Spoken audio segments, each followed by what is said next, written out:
First, let's talk about the definition of value-add investing, and then let's talk about when market conditions allow for value-add investing to occur.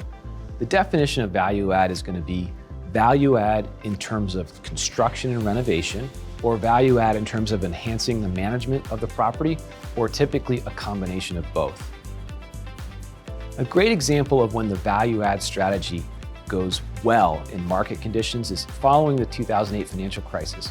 When real estate values were below what it cost to construct them, the opportunistic strategy of building new buildings didn't make any sense. So value add was the best strategy to pursue. Buy existing buildings that are tired and need work, improve those buildings, and produce higher cash flows.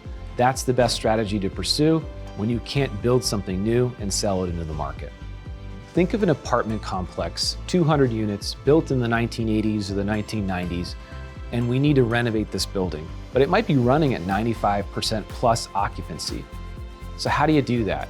Well, you set up a strategy where as every unit starts to move on, tenants move out for different reasons, you have an entirely new construction project going on a unit by unit basis.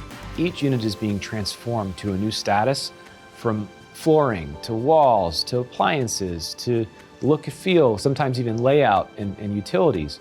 So once that's done, then you're going to be able to rent that unit for typically hundreds of dollars more, and sometimes to an entirely different class of tenant. In that case, it's going to take time to cycle through each unit, usually over multiple years, and you might see the cash flow in the real estate go down to zero while you're going through this renovation strategy.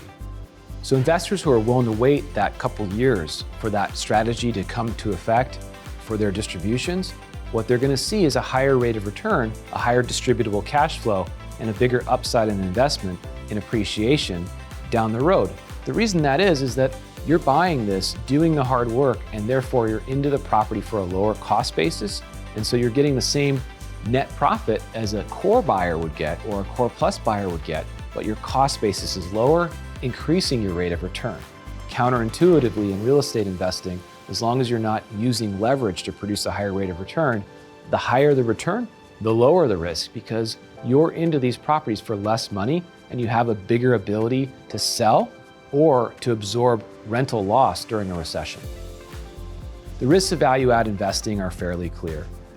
You think you can change the management and improve the net operations of the investment because your management is better. Well, once you get in there, you might find that you didn't understand something about the property and you can't improve the net profit, and therefore there is no upside in the value-add strategy on that side of the equation.